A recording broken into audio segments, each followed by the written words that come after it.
Hi guys, it's KP. Glad you're watching another video of mine. Now today I'm going to quickly talk to you about the Ashes series that has finished. It's been a couple of weeks since it's finished actually now, but I'm still going to go through that. And then I'm going to talk to you about the next big thing, the T20 World Cup, which is just around the corner within the next couple of weeks, or less than a couple of weeks now. So yeah, let's get started. So the Ashes series, Australia comfortable 4-1 winners, thoroughly deserved it.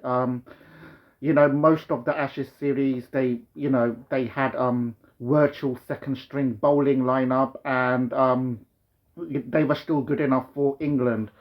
Um, Now looking through that series, Travis Head was really good, and I think Boland did really well. I think Nisa, the games he played, bowled really well. I think Australia overall, just outdone England, and England will be very, very disappointed. This was the perfect opportunity. They had everything going for it. If you go man to man, the Ashes team that actually took the field, not taking into consideration Pat Cummins and Josh Hazlewood and Nathan Lyon, who missed quite a bit of the Ashes series, but even then you look at the team and you'd feel that England are much stronger. And England missed a fantastic opportunity to win an Ashes series down under, which they will be thoroughly disappointed in.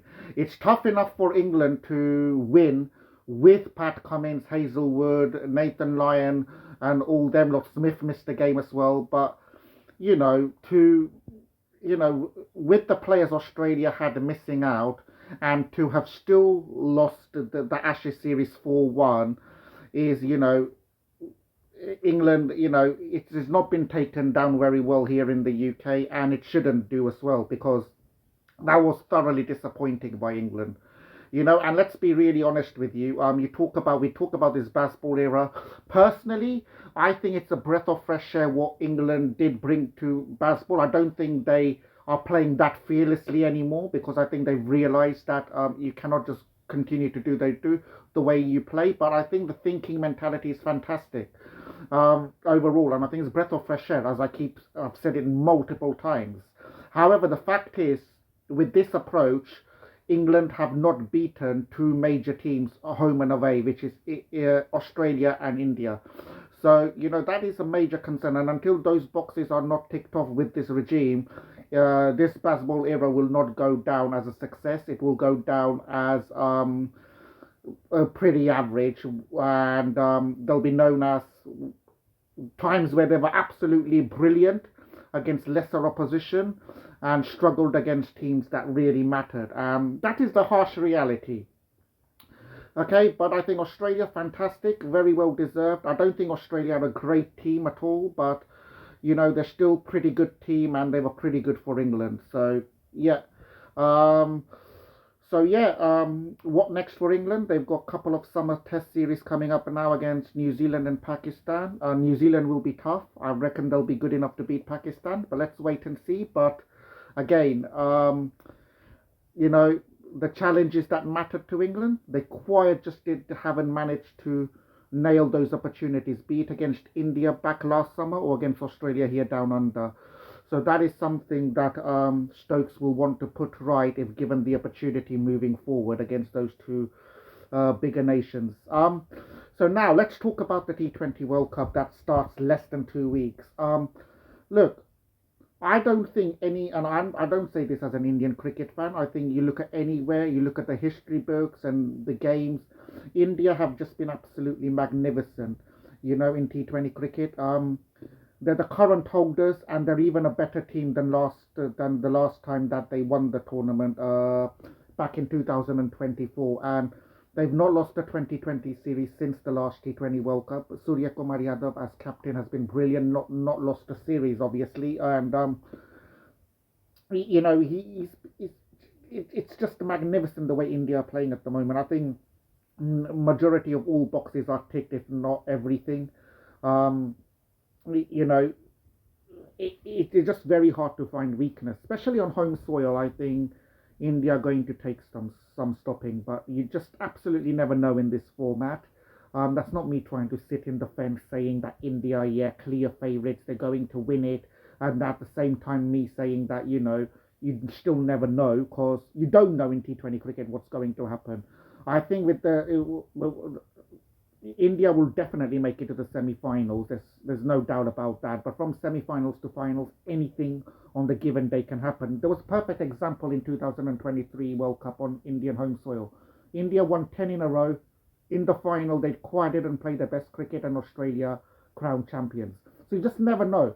But look, if I'm still saying who's going to win the T20 World Cup, it has to be India because that's my prediction. Because just the way they're playing the cricket at the moment, and there is no team in the world at the moment who are even close to beating India. So, be it home or away. So, that's my prediction. India will win it. You just look at the team that they have at the moment. You've got Samson, Abhishek Sharma opening the batting. Ishan Kishan, Tilak Verma, one of them two will be slotting at number 3.